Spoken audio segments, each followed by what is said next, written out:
my son, Chuck. The Great South Bay was a place of magic.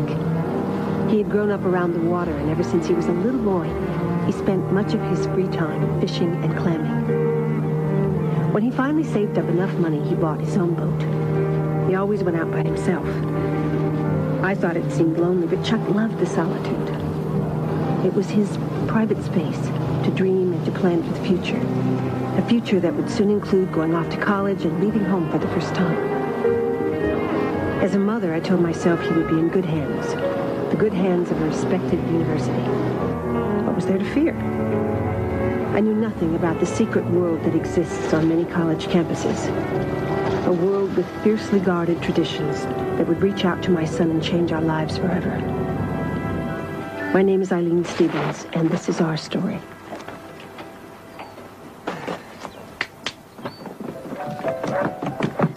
Look what I did in my art class. You did this? Yeah, I bet you bought it, didn't you? No, I made it myself. Oh, you did, huh? So what is this? Is this supposed to be me? Yeah, in 50 years. Yeah, well, you're a born artist, kiddo. That's what I think. Come on, let's go. How's homework going? Good? Yeah? Okay, hot dog. No, you're gonna gross out your room, All right, Nathan. little Bruce. Little Okay, Zap. that's about it. Okay, out of here. Right. Got it. Let's go. Goodbye. Beauty. Okay, hey. All right, man. Bye. Come on, old man. You're slowing me up. Yeah, you are lucky you are leaving. Chuck! Yes. Here, honey. Oh, Mom. Your favorites. Okay, look, chicken soup. Chuck, wait. Yes. I have something for What do you. you got? It's you. This is great. I love you. I'm gonna miss you. I'm gonna miss you too. Would you put that on my shoulder for me? Thank you. Okay. I got everything, you guys. All right? Chuck, Yes. wait. Oh. I have something for you. Chocolate chip cookies. I just made them this Great, morning. Look, Mom, more food. Safe trip. Okay. Mom had me raid the refrigerator. Thinks I'm gonna starve on the way to school. Yeah. I'm just being practical. It's a long drive. Buddy, save the room for me, man. All right. Oh, yeah, I'm gonna drop everything. Whoa. Got it. Oh. Okay. Bye, everybody. You two look after each other, will you? You hear me? Yeah, Now you stay within the speed limit. Okay, Dad. And call me as soon as you get there. Promise. Okay, I love you. See ya. Well, that's one out of the nest.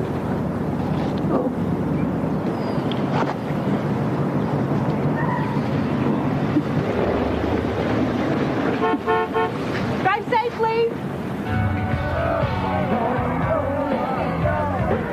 Chuck, if you earn the privilege of becoming a Delta Lambda, the whole world will be at your feet. Oh, yeah, the whole world. So, let me ask you, would this help, give me a chance to make a lacrosse team this year? Chuck, like I said, we take care of our brothers. That's right.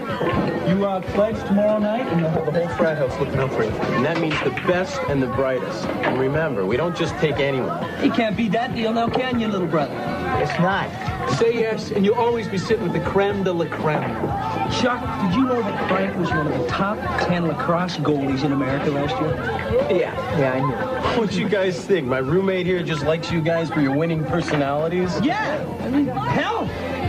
We're stellar guys! Trustworthy, honorable, Decent, dependable. loving, and loyal. Lummoxes. You guys are lummoxes. You said the same thing to me last year. And you fell for it, Frank. So, did you believe it? Yeah, I mean, that's why I became a brother. Do you believe it? Yeah. Yeah, I guess I do. My brother. Chuck! Chuck! Chuck! Chuck! Chuck! Chuck! Chuck! Chuck! Chuck! Chuck! Chuck! Chuck! Chuck! I'll catch you guys later, all right? Chuck! Hey, what was that all about? Nothing, we're just having some fun. Well, fun and games, huh? Chuck, I don't know why you want to pledge that group, man. They don't exactly have the best reputation. Come on, Mark, lighten up. These are nice guys. Yeah. A couple beers, please. No, thanks. I'm full. So how you been? I've been good. Yeah? I think I'm going to change my major. You know, I want to do something inspiring, something that's going to give me a challenge. Come work for us. Who's us? The Free the Earth campaign. Hey, you want a challenge? Come help us save the environment before it's too late. I don't know. I mean, I wouldn't even know where to start. There's this defunct nuclear plant out in Westfield. The thing is a sitting time bomb. Whoa. I need some time to think about this. No problem. Look, we'll go back to my dorm. We'll give you all the materials. You can read it over and then get back to me, okay? Okay. All right. Okay. My man. Cut! Shut! Stop! Shut! Shut! Shut! Shut! Shut! Shut!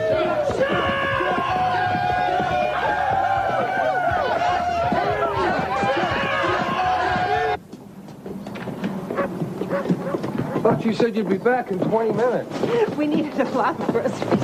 Hey, Mom, there's going to be a big storm tonight. I just heard on TV. Oh, Roy, what about our trip? Don't worry. We're getting on a plane to the Bahamas tomorrow. We have to swim to the airport. Now, you got anything else down there? Yeah, there's more in the trunk, thanks. So you all back? Semi-packed. I wanted to make this chili and freeze it so we can bring it to Chuck when we go up for Parents' Weekend. Here. So you're going to be thinking of us freezing our buns off while you're sunning in the Bahamas? No. Hello. Chuck. Yeah, how are you? Uh-huh. Give me the phone. Did you hear about that deal the Mets made? Well, they certainly need something. I got to give you your mom. Talk to you later. Hi, college boy. Hi. Is it freezing up there? Do you have enough warm clothes? Do you want me to send you some long underwear just to sleep in? Mom, you're doing it again. I know. I'm nosy and I'm an egg. It's okay. You wouldn't be the same if you didn't ask all these questions. What are you doing? Get off the phone, will you? Hey, I'm on with my mom. Go do something. I need to talk to my mom. Chuck, what's going on? Well, nothing. My roommate's just scooping off. Listen, Mom, what I wanted to tell you. I got this history teacher, and his course is changing my life. I mean, I keep hearing about all these people that made a difference just because they cared. It's got me so fired up right now. I changed my major because I know what I want to do. I want to teach history. Oh, that's great. Chuck, I got some bad news. You've been blackballed. What? The membership voted. Some Chuck, of the guys what who think you'd fit in. You're out. Sorry. Sorry, Chuck. Chuck, are you still there? Yeah, Mom. I can't talk right now, okay? Surprise! Joke's on you, Chucky boy. Congratulations. I don't get it. You're in, man. All of us want you. Let's go. Come on. Hold on. Mom, I gotta go. Look. Say, I love everybody, and I miss them, and have a good time in the Bahamas. Well, whatever he's doing, it sounds like he's having fun. Welcome to our room. Woo! All right, where are we going? Hey, you gotta trust your brothers, right? Yeah, trust is the name of the game. All right. Spin around. Very trusting. Open your mouth. Yeah. I can't drink that, man. Hey, don't stop till you drop, Chuck. Oh, 20 after 1. How did it get to be so late? Time flies when you're having fun. It's a rainstorm outside, and tomorrow I'm going to be wearing this. Oh, my.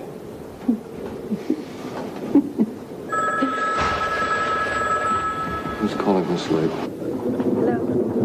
Hello, Mrs. Stevens? I'm Dean Brady, Dean of Student Services at Crawford University. Your son, Charles. Chuck. There's been a terrible tragedy. I don't understand. Eileen, what is it? You can't be talking about Chuck. I'm terribly sorry, Mrs. Stevens. Your son died in an accident tonight. No. What's happened? No. What is it, Eileen? Was it... Is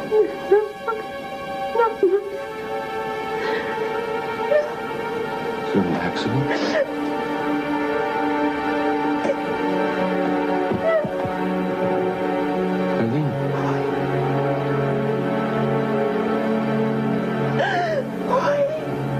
Eileen, tell me, what is it?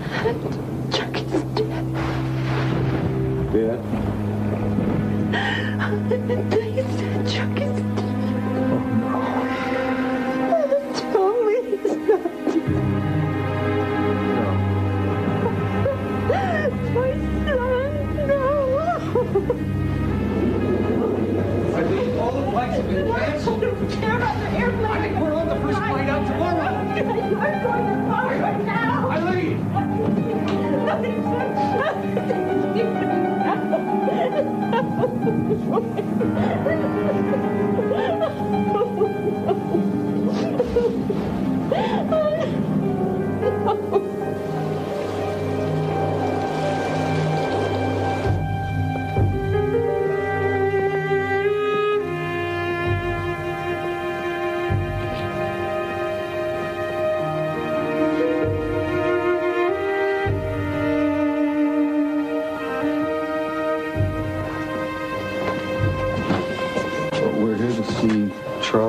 Susan? He's a student from Crawford. They said he was brought here. Oh, I'm sorry, no one's allowed inside. We're his parents and we want to see him now. They told us at reception to come here. Can I have your names, please? Roy and Eileen Stevens. Stevens, I thought it was the stencil boy you wanted to see. It is. He's my son from a previous marriage. Sorry, because of the way he died, he's undergoing an autopsy.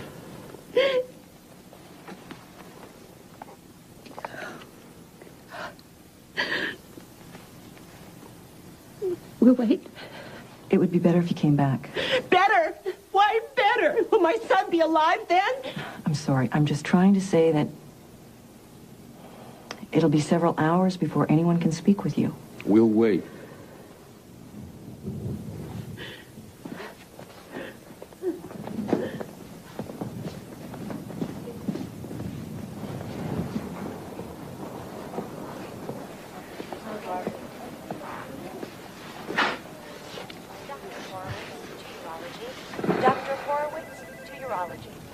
There's no one here from the university. I can't find anyone to talk for the hospital.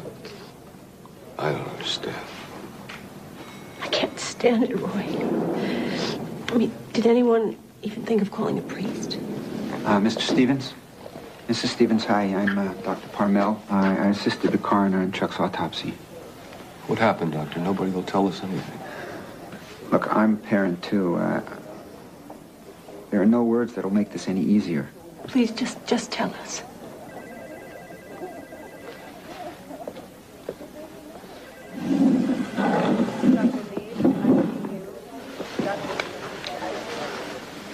Now, it'll be a few weeks before the final tests come back, but it appears the cause of death was acute alcohol poisoning. What are you saying? In layman's terms, your son drank a lethal amount of alcohol. I don't know how he got it down his throat. Are you telling us that Chuck drank himself to death? Yes, I am. Well, he either passed out or he was put to bed on his back to sleep it off. His lungs filled with fluid beyond their capacity. He literally drowned in those fluids. That's not Chuck. Chuck wasn't a drinker. In my opinion, Mrs. Stevens, it wasn't your son's experience with alcohol that killed him. It was his lack of experience. He never had a chance. He couldn't tolerate what he'd ingested. His body went into shock and his heart stopped. A couple of beers, that's all I ever saw him drink. That's the problem with those fraternity hijinks. They never know when to stop. What fraternity? What are you talking about, Doctor? What'll it take? Another innocent boy killed before the university does something? I know I'm not supposed to tell you this, but I believe that what happened to your son was nothing short of manslaughter.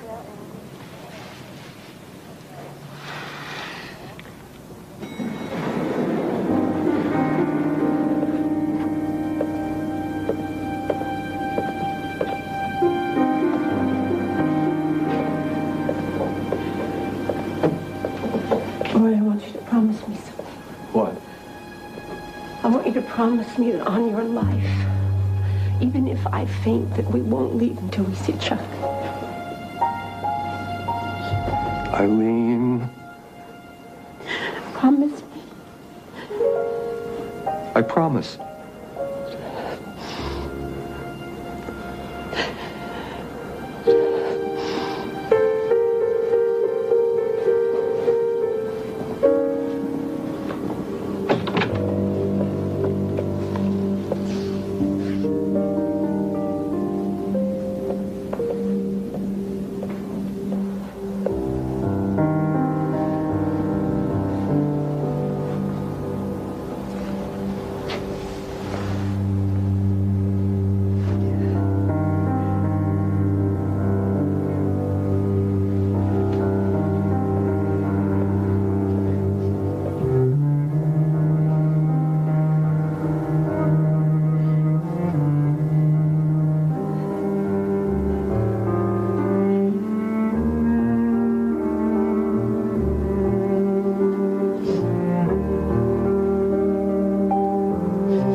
I love you, Chuck. I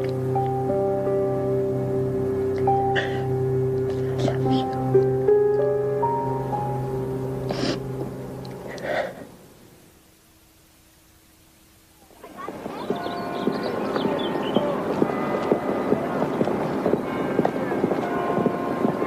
At this point, I still can't tell you very much. There was a party. The pathologist said something about a fraternity. Yes, that's right. The party took place at a fraternity. There was lots of drinking. They killed Chuck. What? The pathologist said that they killed Chuck. Then he spoke way out of turn. What he said was very unprofessional. He knows that we have no official report from the coroner. He's waiting for information just like the rest of us. I can assure you, Mrs. Stevens, both the university and the local police will be looking into this party. My God, how can you call it a party? The nurse said that they admitted 2 other boys in critical condition and no one else had said anything to us. Can we see President Rowan? I don't think so. Why not? President Rowan is not available. Is he out of town? No. Then where the hell is he? I believe he's attending a basketball game. I don't believe it. Please, understand. A meeting with the president at this point would serve no purpose. He has no further details. It would be futile and frustrating for you to hear him repeat what I've already told you. You mean the president doesn't know what's going on in his own school? As I said, there will be a very thorough investigation. I apologize I can't tell you any more. But again, I assure you, we're doing everything we can. You both have my word that I will share with you every piece of information as I receive it. Your word. My word.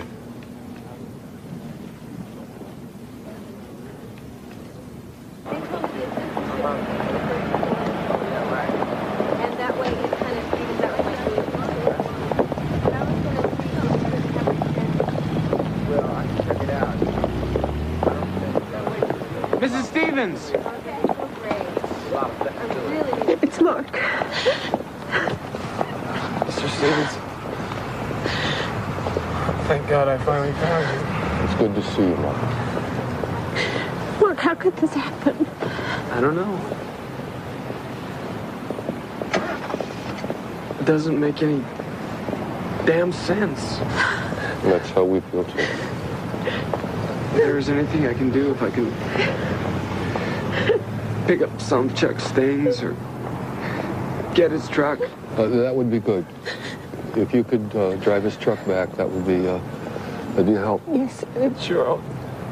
I can get it this weekend. We'll pack his things. Thank you.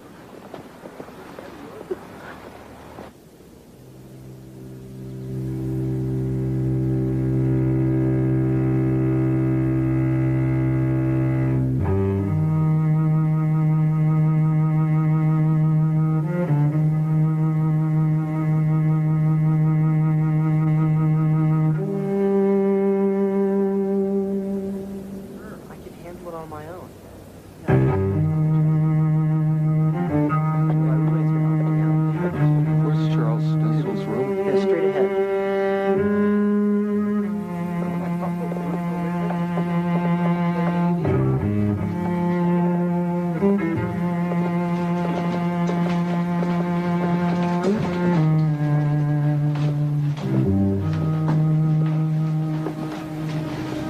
Hi. Hi. I'm Jeff Lanier.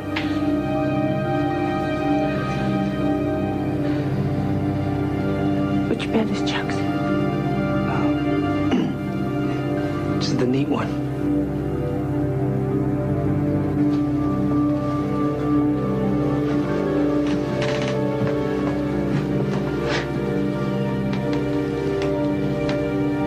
You're Chuck's roommate? No, sir. No one's been able to find him.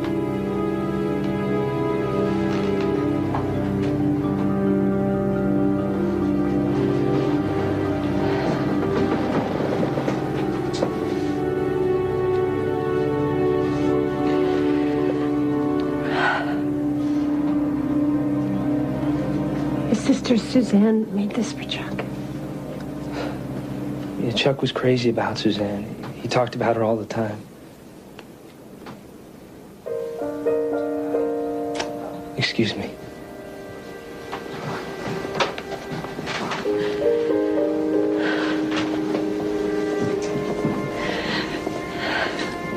What happened to him, Roy?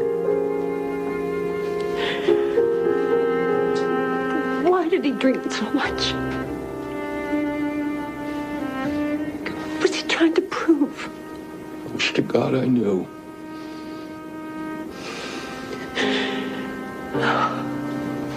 I don't think we're going to be able to dress Chuck in his favorite red hat, honey. It's not fair. We have to find it.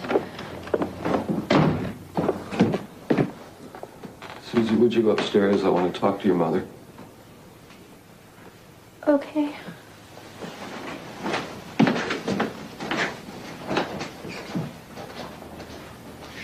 Wait till you hear this.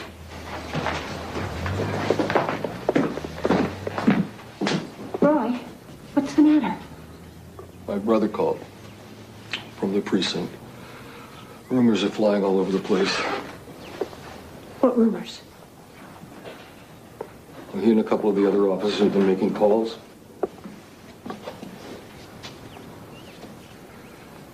There's a story out that Chuck was locked in a car trunk the night he died. Why? He doesn't know. But he's sure that there was a lot more going on at that fraternity party than people are saying. That's exactly what I've been thinking. Well, then why didn't you say something? Because I thought I was going crazy or grasping at straws or something. I'll tell you what's crazy. Chuck goes out to the party in the middle of the night, in the middle of the winter. He doesn't wear a coat. And why did he have bruises on his knuckles? You saw bruises.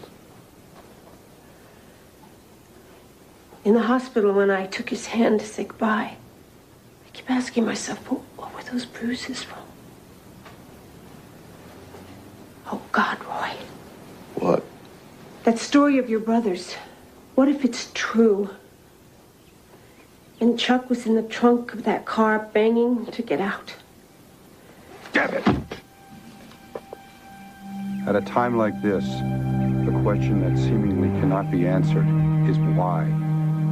Why was such a decent, caring young man robbed of his youth and his future in such a senseless way? One question, however, that can be answered is, what can we do for the family and the loved ones of Chuck Stenzel? We can give them our love, give them our support, and our understanding. So let us now honor the memory of Chuck with a moment of silent prayer.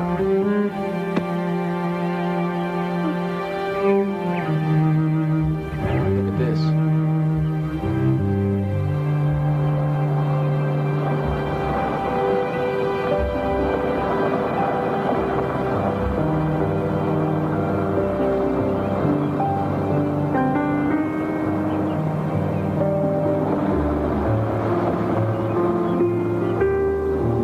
What's Mark doing? Who are all those people? The local clammers Chuck worked with. They loved him. Chuck would have loved this. No, Dad. I think he would have.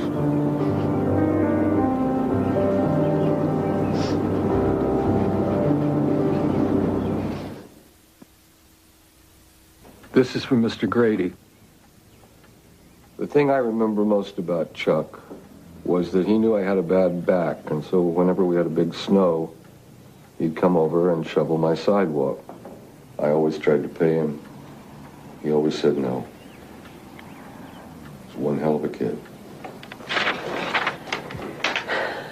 That's what makes me so angry, Roy, to think that he was treated with such indifference by the school that he loved and by the friends who attended that so-called party. Where are their cards? And where is their sympathy? I'll get it, sweetheart.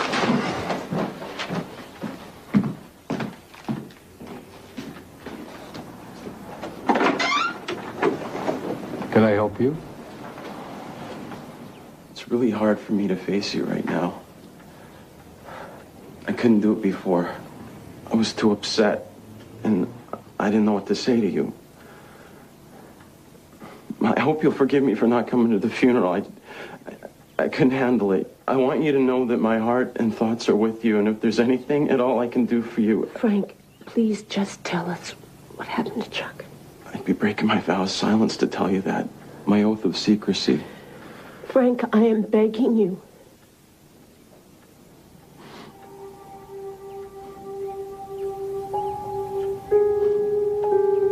Chuck died being hazed into Delta Lambda fraternity. Hazed? It's the stuff we do as part of the initiation into the fraternity. The thing is, we all agreed not to get in touch with the family. We agreed that nothing could bring Chuck back. But I felt it was my duty as his friend to tell you the truth. I feel so responsible for everything. Chuck told us about everything that he was involved in school, but he never once mentioned a fraternity. Well, he wasn't going to join. But I wouldn't let up on him. It was the beginning of Hell Week, and that night was tapping night. A celebration on the night that pledges are accepted for membership. The pledges were taken from their dorms blindfolded and assembled in the parking lot. Okay. They had no idea what was going to happen to them. Now, I am your pledge master. And as part of your pledgeship, you will experience the honored tradition of Delta Lambda fraternity. The stuff we do here is secret, okay? Okay, worms, here's the drill. Listen up, pledges. We know how worms love those cold and dark places. Yes, we do. So get in! You better wiggle so you'll fit. And while you're in there, we want you to drink one of these pints of bourbon. Here, buddy. Yeah! Look, all I can drink is beer. Well, that's good news, Chuck. Because you will chase that bourbon with a six-pack. Good luck, Chuck. And you'll wash that down with a bottle of wine. Good idea, brother. Can someone tell me why? I can. Because you're worms, pledges. And we want to see you glow. So let's get in the trunks. Yeah.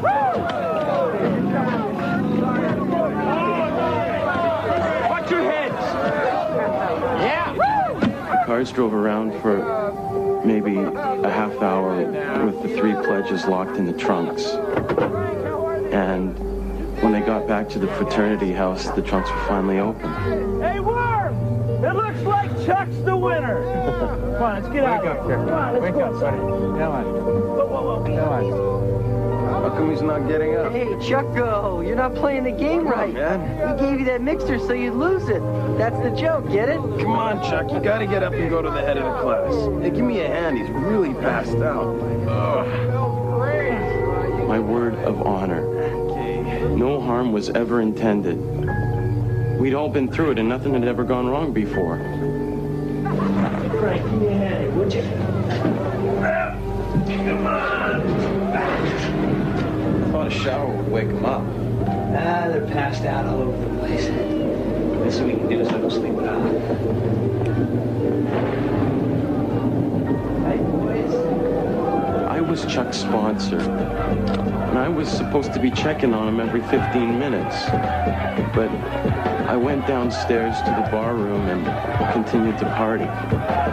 There were drinking games, and it got out of hand. I got really drunk and I passed out.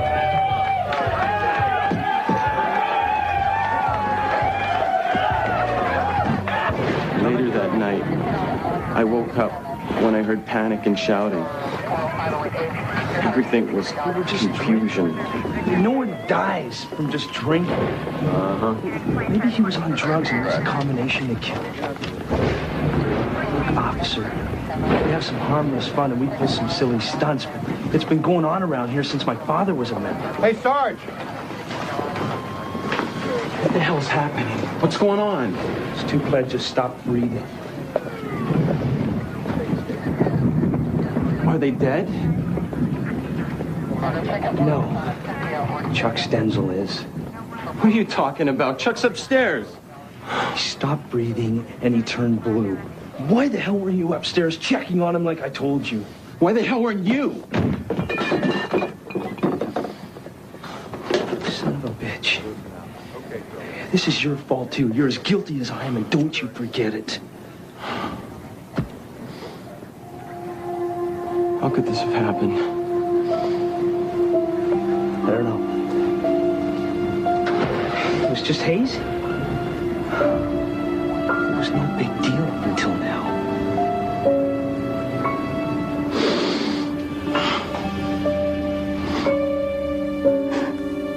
You have every right to hate me. I hate myself. Frank, we don't hate you. No, son. It was courageous of you to come and talk to us. No one else has. Dean Braden, he put us in a really tight spot. He gave strict instructions to the president of our fraternity. He said, as long as this is under investigation, you are not to comment on the incident. So the president told us all to keep silent.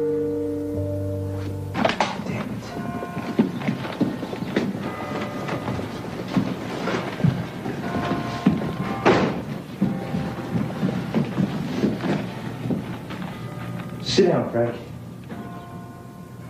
I said, sit down! Did you hear about the article in News Journal? Cut it out. You got something to say to me. Say it. Like what, Frank? That you're a traitor? Mrs. Stevens says she received details of the incidents from a fraternity member. A fraternity member that was told to check the young man's condition every 15 minutes. She's his mother. She has a right to know. The hell she does, Frank! Those were secret initiations. Chuck was trying to become one of us. He trusted us. We were supposed to look out for him. We're your brothers, man. We trusted you. And then you go and tell her that peer pressure was used to force the pledges to drink. Peer pressures? It is an honor to be asked to join Delta Lambda. Our alumni brothers include doctors, lawyers, presidents and CEOs of companies all over this country. You betrayed your oath to us, and you betrayed your oath to them. And thanks to you, they got the pathologist to talk. Do you want to know what he said, Frank? Someone should shut down that fraternity before they kill another innocent boy. We had a bond for life, Frank. And you defiled that bond. You defiled our brotherhood and everything that it stands for. You're not one of us. No. No, Frank. You're not one of anything. You're nothing. Nothing but a common little snitch.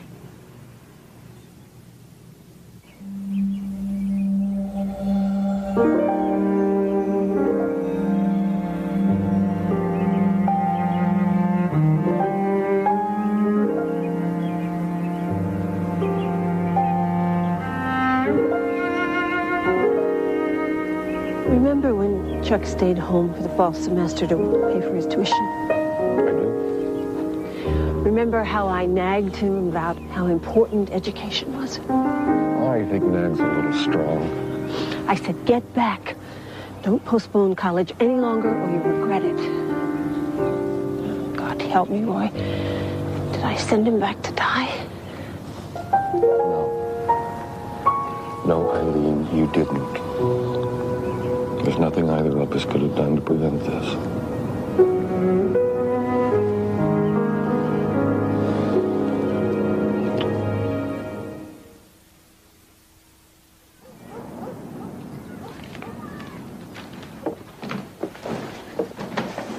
Hi, Mom. Oh, hi, sweetheart. Where's Scott and Suzanne? It's Monday. Scott's got basketball. Suzanne's got gymnastics. Oh, right, I forgot. Yeah, you're always forgetting. There just aren't enough hours in the day anymore.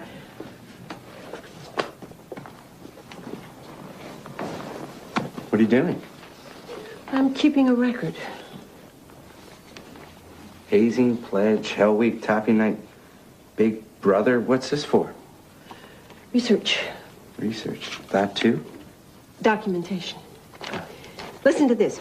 Drinking is a serious problem on college campuses in the United States. And Crawford University is obviously not immune. That is a quote from President Rowan. Why is he making it seem like some dumb kid drank himself to death at a party instead of part of a fraternity initiation? And listen, Mark sent me these headlines. Listen to this. Fraternity hazing. Pledge drinks self to death in car trunk. And here's another one. Alcohol poisoning. Animal house hijinks lead to death. They're not going to get away with this. I am going to find out all about this thing called hazing that killed Chuck, and I'm going to fight it. Mom, you're scaring me. What do you mean I'm scaring you? I don't know. I've never seen you like this. Stephen, I can't fail, and I'm going to persevere if it takes every bit of strength that I have. Why, Mom? Because all those mothers out there need me. They're depending on me. I get letters from them every day, and it makes me realize that I'm not crazy. Stephen, these women need me, honey. We need you too. I know you do. And I'm trying to be here for you and Scott and Dad and Suzanne, all of you. But I can't stop my work. Or other deaths will be shoved under the rug. And I can't have all these boys dying like Chuck. Don't you understand?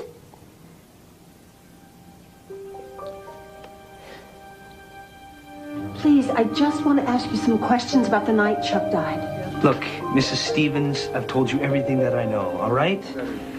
I'm sorry, I gotta go. Great.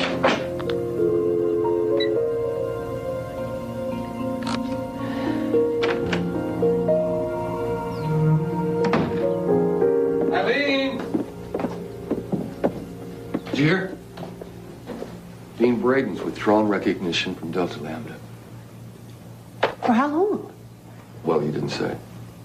Oh, swell. Well, he could reinstate them after several weeks. Or in several years. Hi, Mom, we're home. Hey, I'm starving. What's for dinner? Honey, it'll be ready in a minute. So, what else did Dean Braden say? Oh, well, you're not going to like this part. He said that that was the limit of the university's authority over the fraternity. That is not true. Mom, I think something's burning on the Well, then stove. turn it off, honey. He told the News Journal that one option was the expulsion of Delta Lambda members and the complete withdrawal of school recognition. So why didn't he do it? Well, universities have alumni, right? Right. Alumni make donations. Maybe some of the biggest donations are made by alumni who were members of Delta Lambda. Of course. Money in politics. Yeah.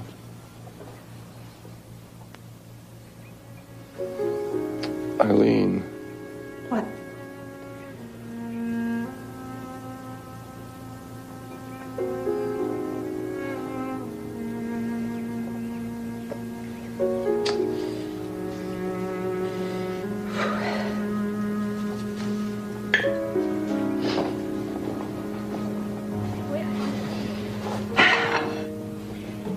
I'll just have to think of another way, that's all. I finished all the thank you notes. Now I'm going to write letters to anyone that I think could help me ban hazing. Eileen, slow down. I told you something was burning. Well, it looks like a hockey puck. Hey, would you call Gino's and order a pizza for us? Huh? I had pizza for lunch. Look, tomorrow I'm going to write letters to all the reporters who covered Chuck's story and to all the faculty who sent us sympathy cards. More letters, huh, Mom? Yes, and I'm not going to stop until I get results.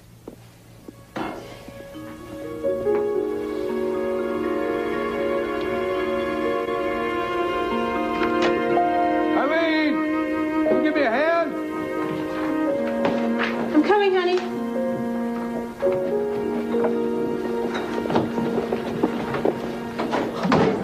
Well, I found it in a dumpster at work. I thought maybe you could use it. You bet I can. Wait till you see this. Well, what's that? It's the computer search on fraternity hazing from the New York Times. The $100 paid off. It has uncovered 43 items, all horror stories, just like Chuck's own.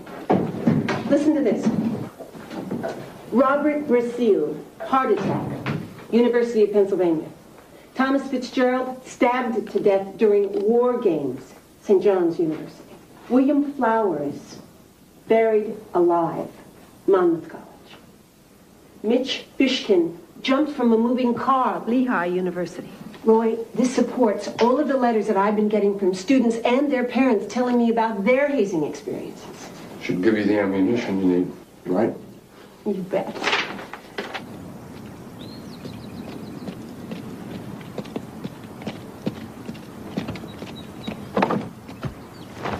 Mrs. Stevens! Mrs. Stevens, can I talk to you a moment? Who's that? It's a reporter. Mom, we have to go now or I'm going to be late. If I could just get a statement from you. I'm sorry, but I have to drive my daughter to a gymnastics Well, class. just briefly, if you could give me your reaction to the investigation that was just concluded in the death of your son. Concluded? Mom, come on. Get in the car, Suzanne. I'll be right there. Sorry if this comes as a surprise. I assume the DA's office was in touch with you. In 5 weeks, Mr. Hughes, I have gotten one phone call through to the DA's office. He cut the conversation short and said he'd call me back. Well, I'm still waiting. And as far as the university is concerned, they made it very clear that if I had any further questions, I should direct them to the treasurer. Now, how is that for sensitivity? DA's findings indicate that what happened was, quote, an unfortunate accident, an isolated incident for which no one was responsible. Forget it, Mom.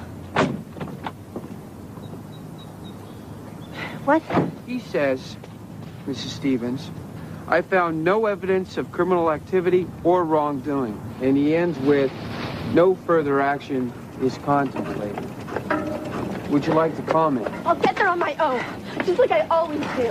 Suzanne, wait! Mrs. Stevens, are you satisfied with the district attorney's treatment? No, Mr. Hughes, I am not satisfied. One boy is dead and 2 others almost died with him.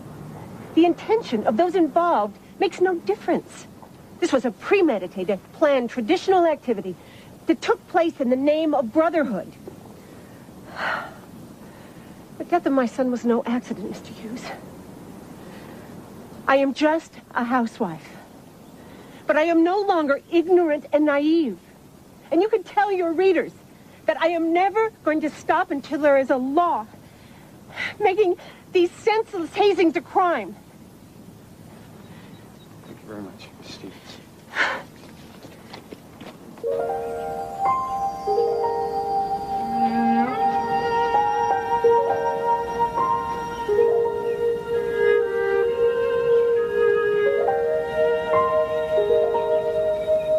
Suzanne? How did you find me? You weren't at your gymnastics class and your friend Lori thought you might be here. I want things to be back the way they were. Why do you have to talk to all these strangers? I'm sorry about the reporter, honey, but he told me some very important things. Suzanne, one of the reasons I'm doing my work is I want everyone to remember your brother. Does that make sense?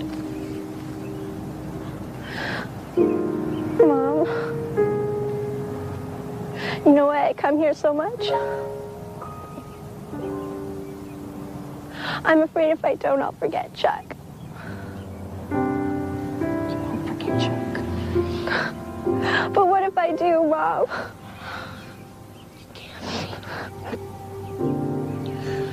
Because Chuck lives in your heart. And he'll stay there for as long as you live. And if you remember that, you'll never be afraid.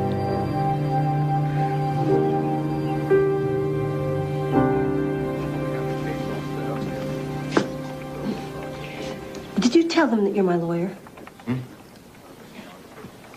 Eileen, we're not being ignored by the DA's office. They simply don't know how to reopen it. Well, what I don't understand is why everyone thinks I am so unreasonable. All I want is that my questions be answered. My son had bruises on his knuckles. Why? How? And why weren't there any criminal charges filed? The problem is, there is no specific law dealing with hazing. Then let's make a law. That's easier said than done. But it is possible. Why, anything's possible. But if you're really serious about this, I have a friend in the state assembly you should talk to. What's his name? Sam Hirsch. Tell Mr. Hirsch I am very serious. Hi. Where have you been? With my lawyer.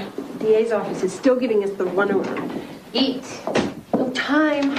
Eat. I am so stressed out, I can't even remember what I wanted to write. You discovered in your research that 5 states already have anti-hazing laws. So, why doesn't New York State have an anti-hazing law? Mm-hmm. Thanks for the sandwich. So, where's this going? Assemblyman Sam Hirsch.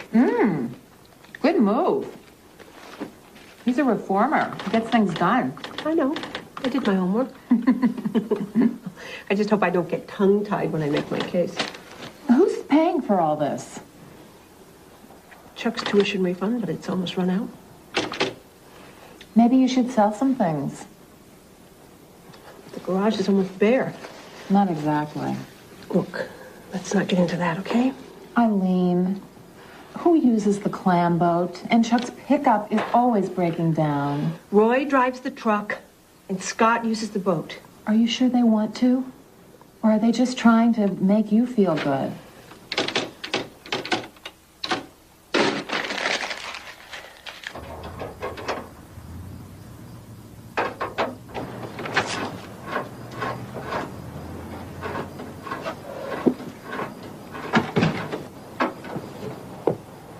How you doing?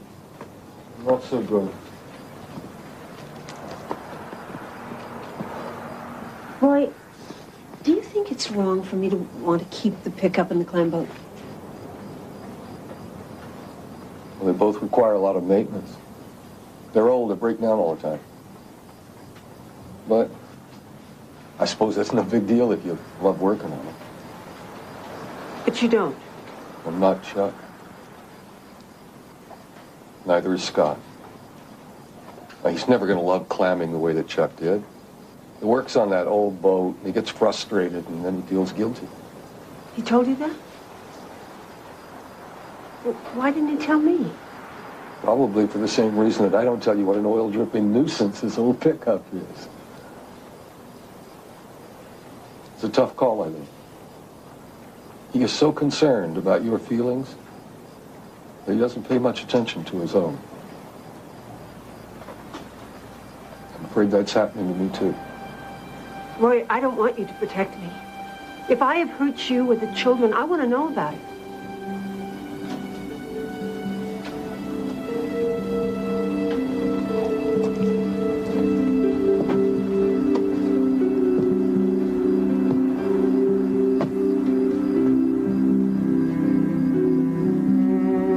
Sell them, Roy. Sell the pickup and the clam boat as soon as you can. You sure that's what you want?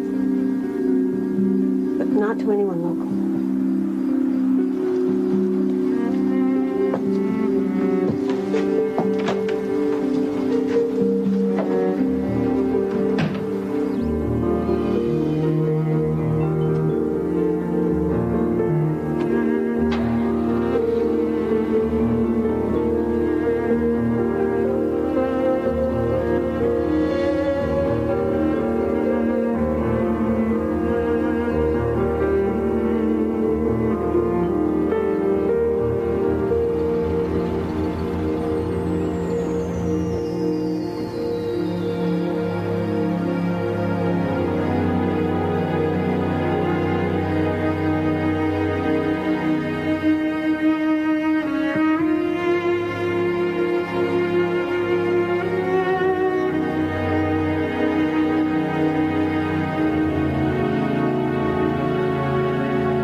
God,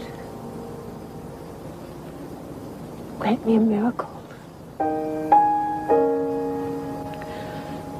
Let Chuck hold my hand, just this once.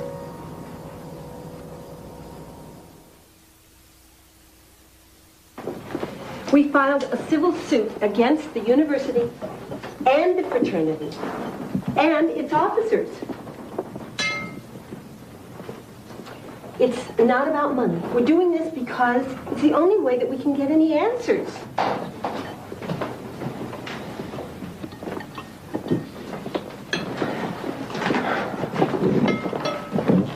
Grandma Stenzel thinks that I should name my organization Chuck.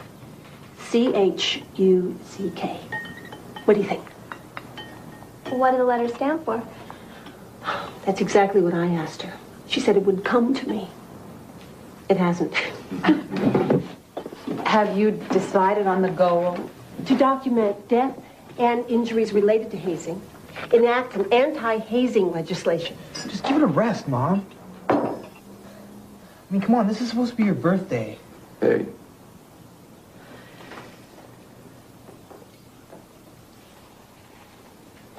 You're right. It's my birthday. And I'd like to propose a special birthday toast.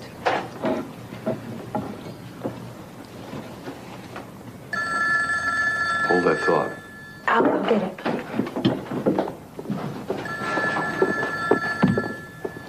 Dad, you've got to do something. I mean, all these people writing and calling, I'm getting sick of it. Scott's right. Some student Mom never even met. Called her collect. And that student may have had second thoughts because he spoke to your mom. Now, doesn't that seem to be worth it?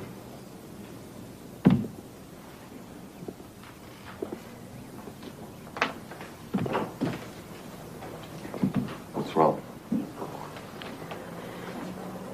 That was Assemblyman Sam Hirsch. He wants to sponsor the anti-hazing bill. Eileen, that's fantastic. We're very proud of you. Oh, I have to go to Albany while the legislature is in session. You have to go there? Well, that's the way it works, honey. Mr. Hirsch thinks that if I talk to the legislators, I'll win their support. Don't panic. I know everything about the way bills are passed. We'll drive there together. Oh, that's great. My mom, the lobbyist. Pretty good. Here. What's this? Your birthday present.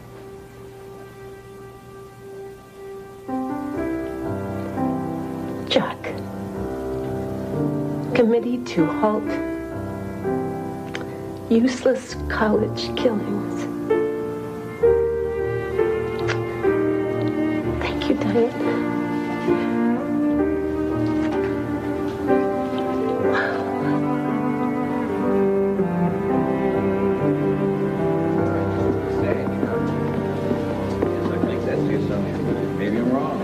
Excuse me?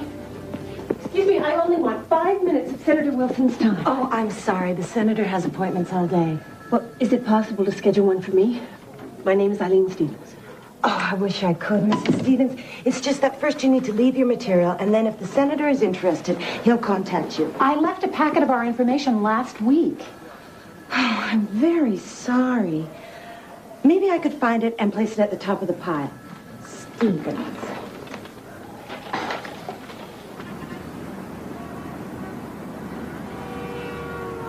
I've never done this before, so tell me what to do, Mr. Hirsch. Sam, well, now, I can raise awareness of the anti-hazing bill in chambers, but you have to solicit sponsors. Well, I'm trying. But what do I do when they won't give me an appointment and they bury all my material underneath unread documents? Yes, well, I'm afraid that's what happens when you're one person and you're competing against powerful lobby groups with offices and staff. So, how do we get their attention? Good question. You can try and cut them off at the pass, or talk as fast as you can. Look, there's Dewey Wilson now. The first thing is to get it by his committee. Senator Wilson, this is Eileen Stevens and Diane Donowdy. It's nice to meet you, ladies. Now, Mrs. Stevens is trying to raise awareness of her anti-hazing bill that My son died needlessly in a hazing incident. I've been trying to get in to see you, and could you please read this information? I really need your help.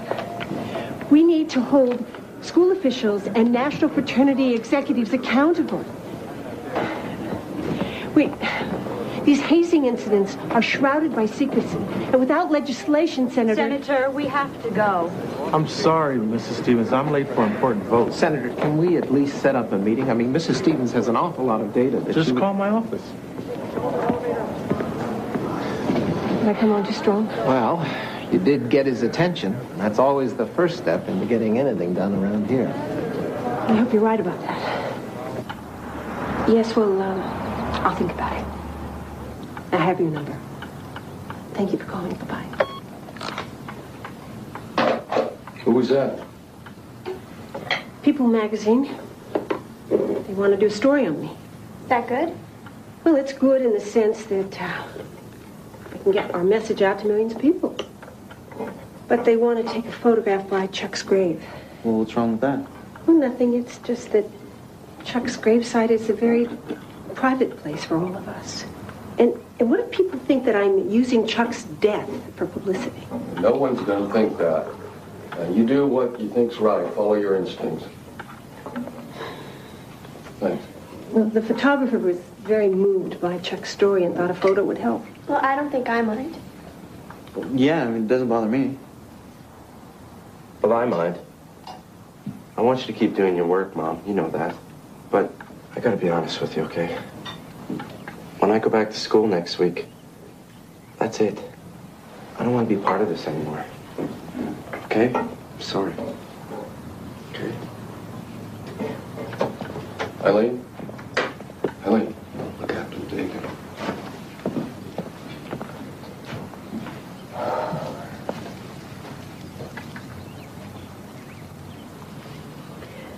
I just want to do what's right for all of us.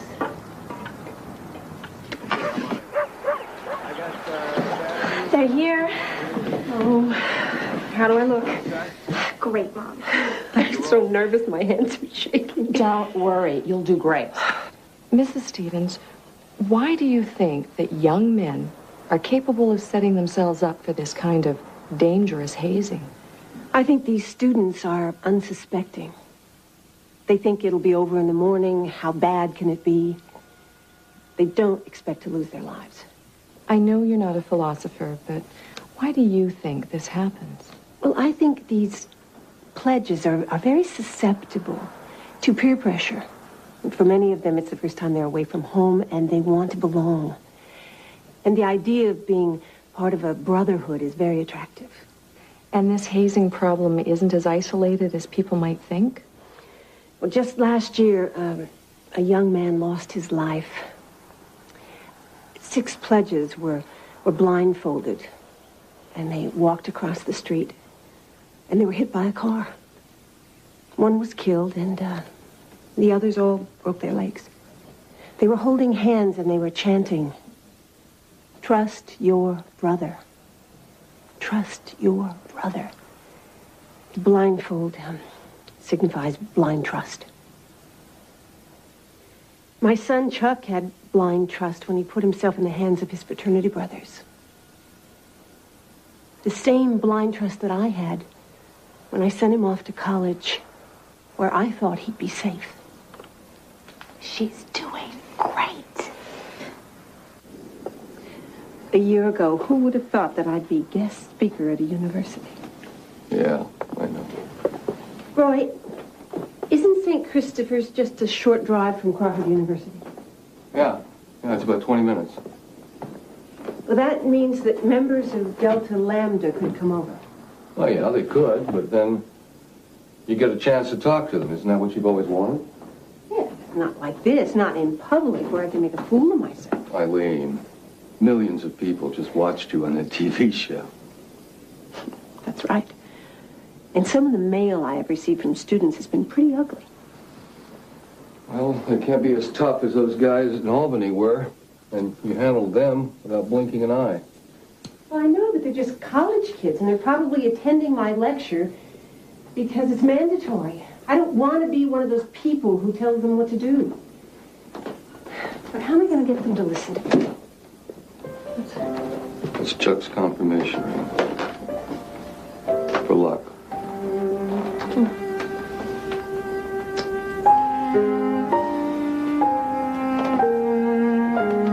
You're a mother. You start with that.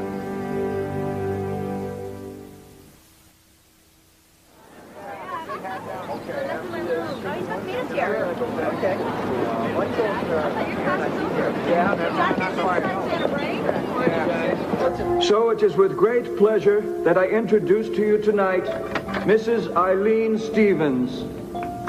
Eileen. What's wrong? A busload of Crawford students just pulled in. Be strong.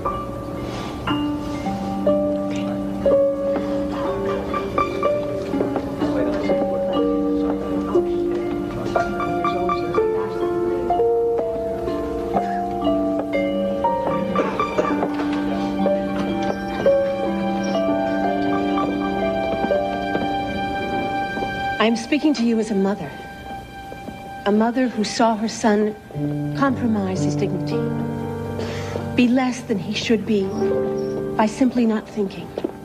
I wouldn't want your mother nor your family to go through the pain and the devastation that we have. You can achieve friendship, brotherhood, and strengthen bonds through positive, constructive, and useful activities. I am not anti-fraternity. I am anti-hazing, anti-abuse. Chuck's death has not been my only nightmare. I understand that my son died because something inside of him wanted the company of the Delta Lambda fraternity brothers. I realized that had he lived and become a brother, he too might have hazed and might have, in turn, sacrificed some other mother's son. That's why I'm here tonight. I have no vendetta. I only want to educate. If you have any comments or questions, I ask you to share them. Yes? I represent a group from Crawford University.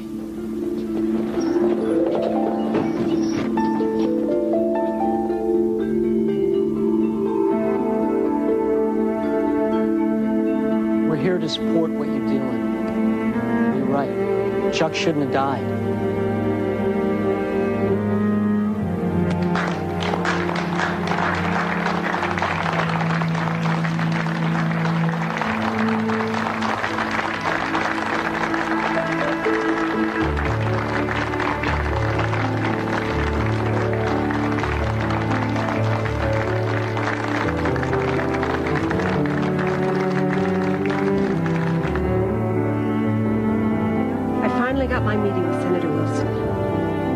He was not responsive, but the more I talked, the more he listened. Senator Wilson, all hazing is inherently wrong. As in the case of my son, it can be deadly. Look, I wouldn't be here if this was a trivial matter. And I wouldn't be meeting with you if I thought this was a waste of my time. But I'm telling you, Mrs. Stevens, the real issue here is priorities. We have budget crisis, educational crisis, crime, environmental problems. So, Senator Wilson, you are telling me that I should forget it? That I should just give up before I even start? No, but I'm telling you this. Your bill is a long way from getting my support. Why? Because a bill has no teeth. Hazing is a preconditioned activity to join an organization. What the hell is that? It's filler, words with no bite.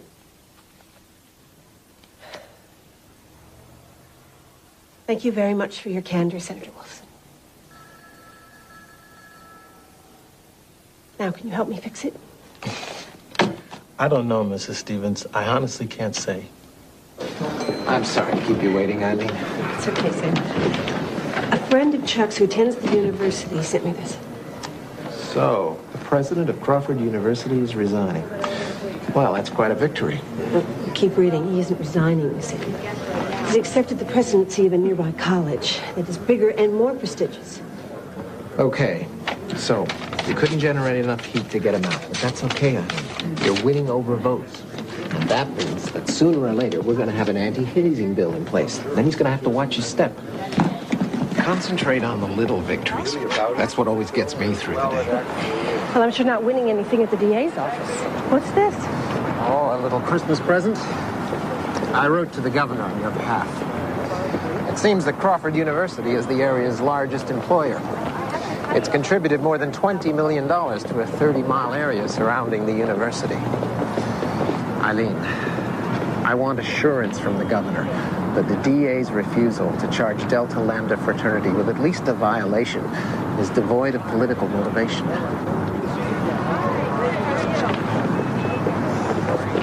More letters? More fan mail. Your TV appearance certainly created quite a stir. I don't believe this.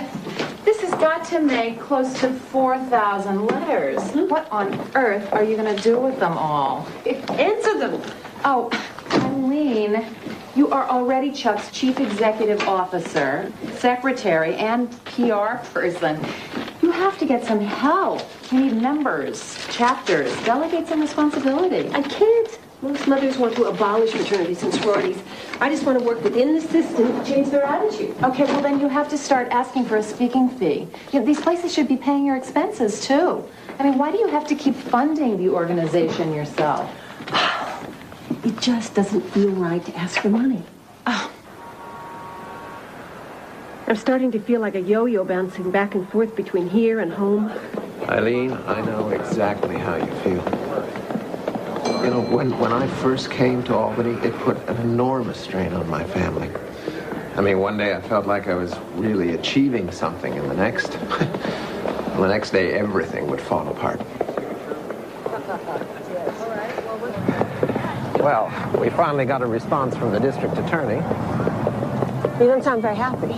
He denies efforts to cover up evidence, and he justifies suppressing facts because the investigation is still ongoing. Ongoing? That completely contradicts the statement he made to the press. I know. He insists he's always considered the case open. Well, why wouldn't he return my calls, and why wouldn't he see me?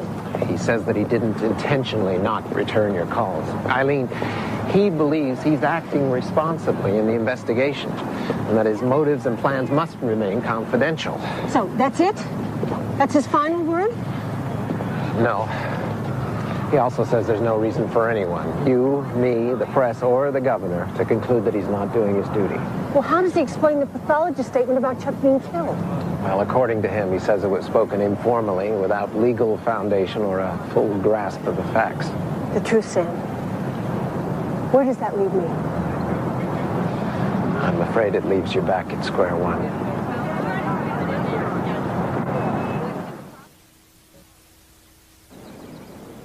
Yes. Okay. Thanks for calling, Sam. Yeah, I'll try.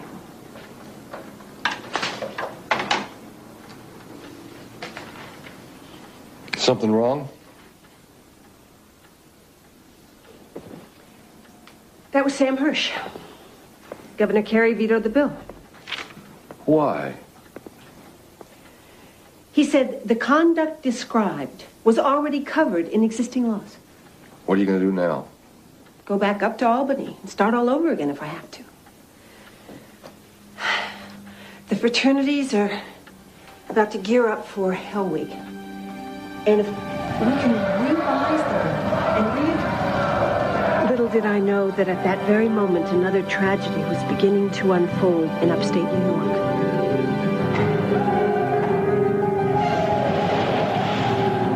A 19-year-old Michael Chambers is being initiated into a fraternity.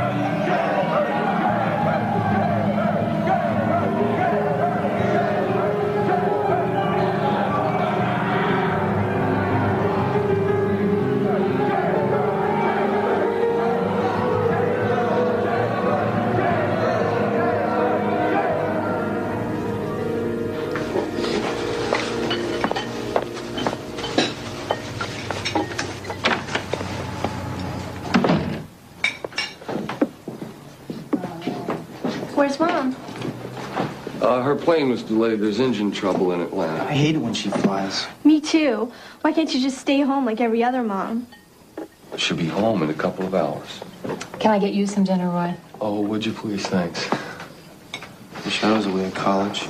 And I wouldn't have to keep you thinking about what was going to happen to Mom while she's flying off to Albany or driving to Timbuktu. Nothing is going to happen to your mother. How do you know? Chuck went away and he didn't come back. Susie, I understand you worrying about your mother, but you can't let it make you afraid of life. I worried about you the first time you got on your bicycle and rode off. I worried about Scott when he first got his driver's permit. But then I remembered about these wings that we've all got to test out. And I was very proud of your independence. Just like I'm proud of your mother's. The only good thing about sitting in an airport for 2 hours was it gave me a chance to rewrite my next speech. Did Roy tell you that next weekend I'm going to address a national fraternity for the very first time? No, that's great. Well, it's hard to make them understand how dangerous these stunts can be without antagonizing. Well, if anyone can get through to them, it's you. Thanks for helping us out tonight. That's what friends are for.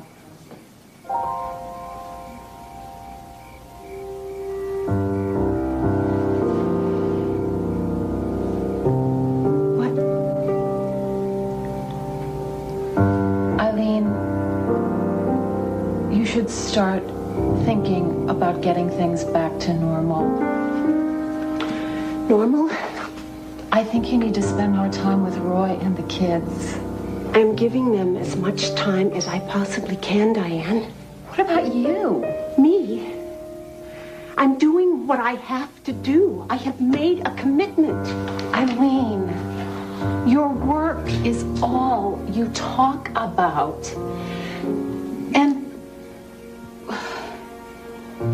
And what? Oh, I don't know. Are you sure you're not on some fool's crusade? What are you talking about? Maybe you should let it go, Eileen. Because maybe that is what Chuck would want.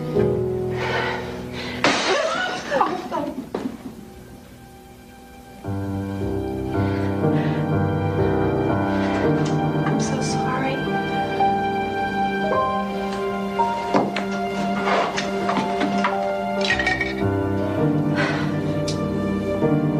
It's okay.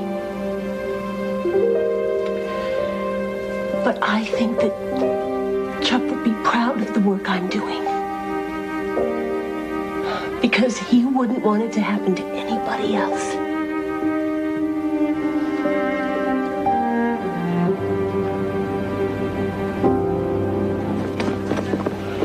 I know the senator is very busy, but couldn't you squeeze us in for a 10-minute appointment? That's all we want.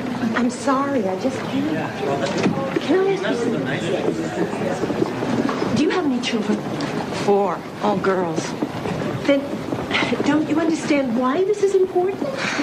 Isn't there anything you can do to help us? Maybe if the senator sensed the public mood was behind the bill, he'd be more inclined to... What does he need? Another death? What he needs are cards and letters. And the more you send, the more he'll listen. Good luck.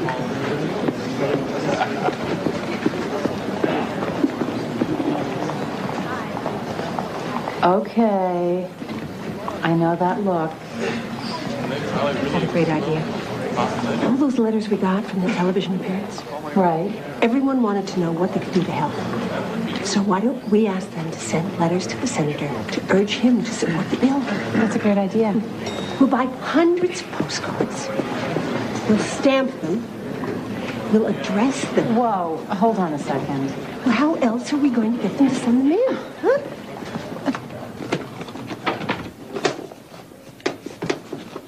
What's this all about? Postcards, letters, mailgrams from all over the country. Don't tell me Eileen Stevens, right? Right.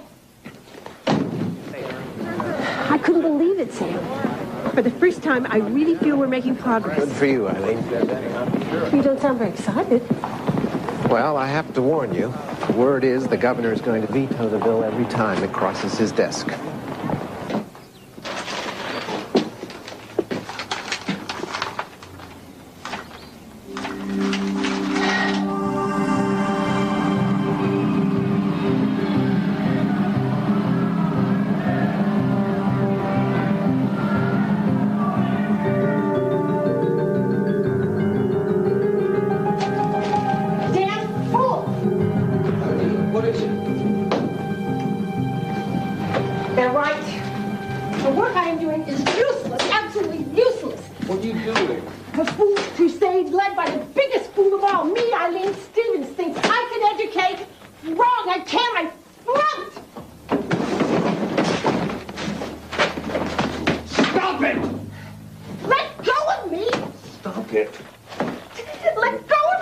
Until you tell me what's going on. Let go of me! I can't move! Let go!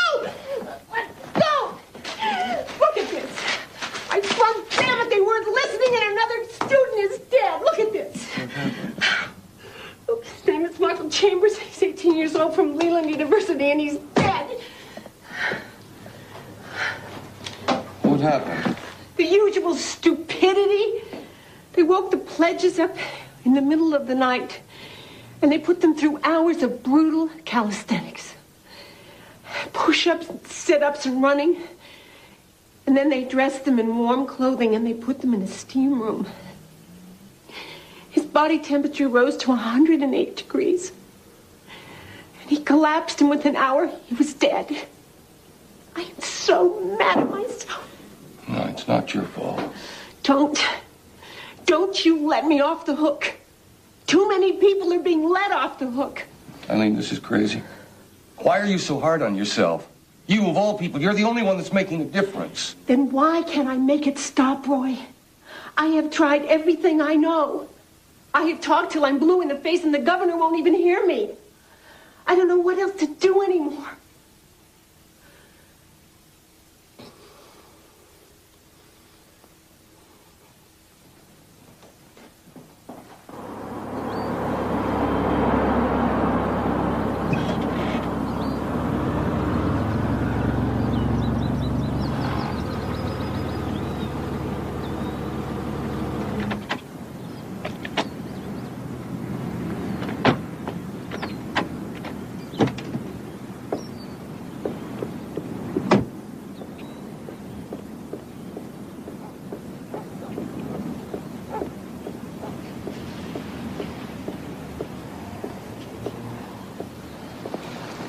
Excuse me.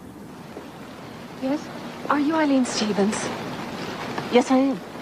I don't mean to bother you, but I saw you on television talking about how your son was killed. Thank you for caring. I'm sorry. These things are very upsetting. These accidents, you know, they're still happening. My son, he was killed too. His name was Michael Chambers. Of course. I read all about it. I am so sorry. It would have been his birthday today. I went out. I bought him a card. So he would know I haven't forgotten him. I understand. Please, Mrs. Chambers, would you like to come in and have some tea? No, thank you. I really shouldn't be going. I just felt that I needed to see you and to tell you how important it is that you keep talking to those reporters. I couldn't. But I thank God that there's people like you that can. There's somebody that can be my voice. Be the one, Eileen. Be the one that speaks for all the mothers. I'll try, Mrs. Chambers, I promise.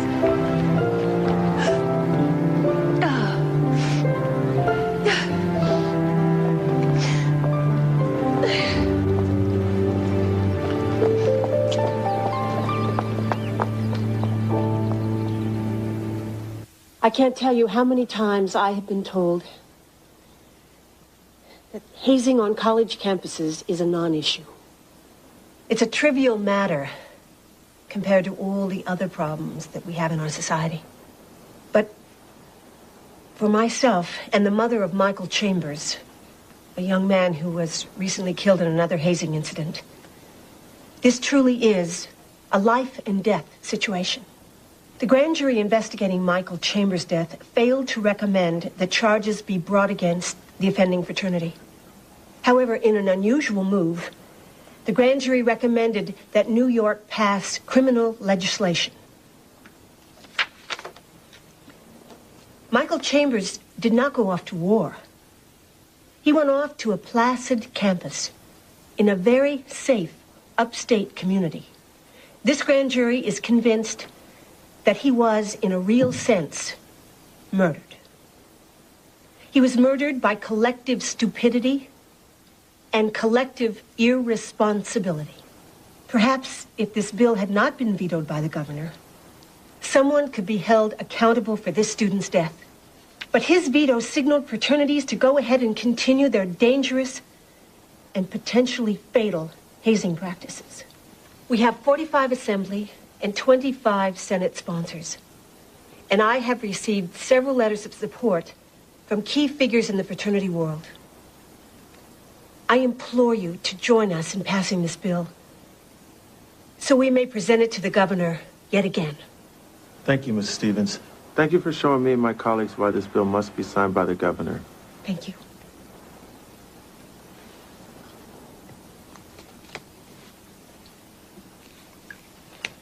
Senator Van Horn. Senator Van Horn votes yes. Senator Wilson. Senator Wilson votes yes. Motion carries.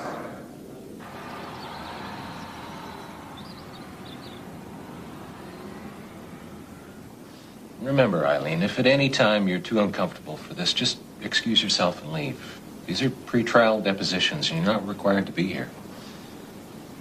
I have to be here. I want them to see me when they talk.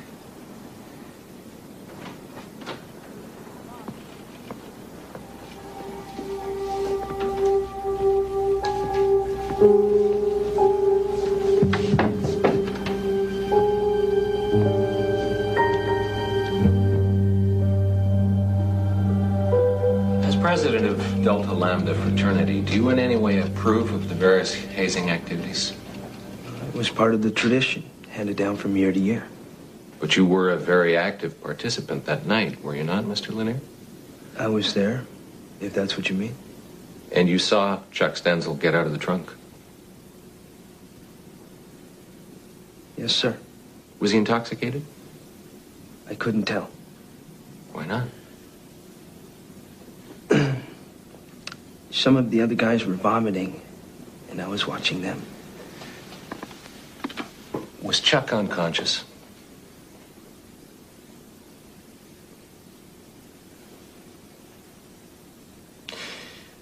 Did you pay even the slightest bit of attention to him that night, Mr. Lanier, or was vomiting the focus of the festivities? I didn't know that anything was wrong with him. I swear it. And what was the theme of Chuck's Hell Night? Don't stop till you drop. Don't stop till you drop. It seems that Chuck Stenzel took you at your word, Mr. Lanier. Mrs. Stevens, this was an accident. We never meant to hurt your son. You gotta believe me.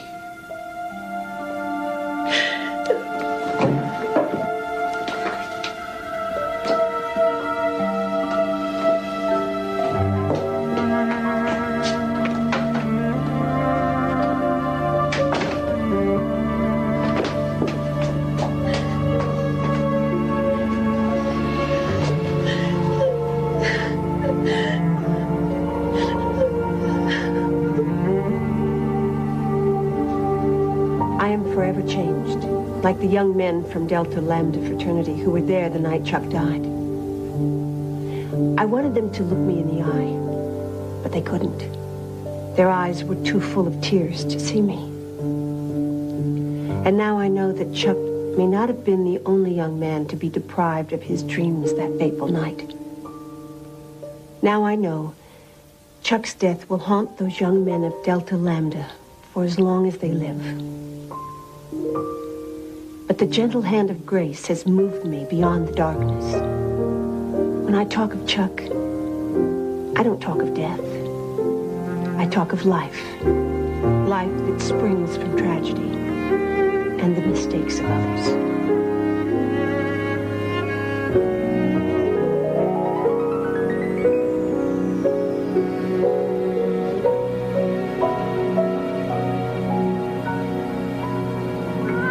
Mom, you did it. Play. Congratulations. What happened? What's the matter? The governor signed the bill. Oh.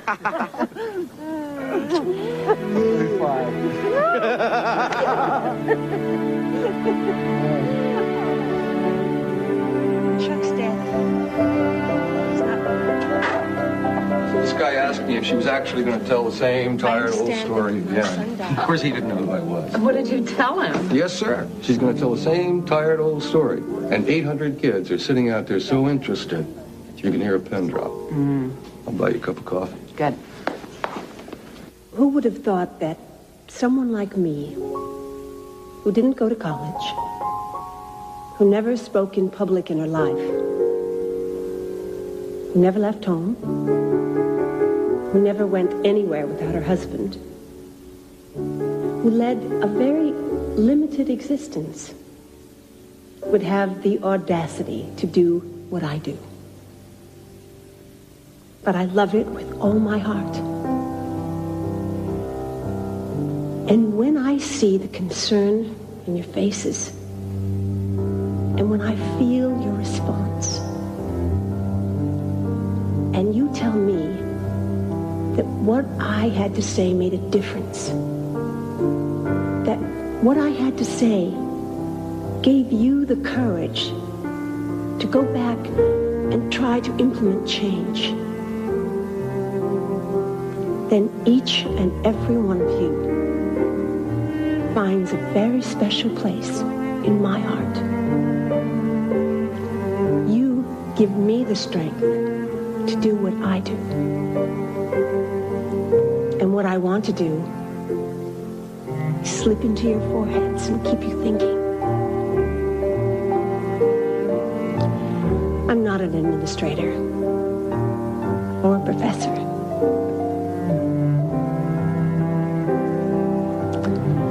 I'm just somebody's mother.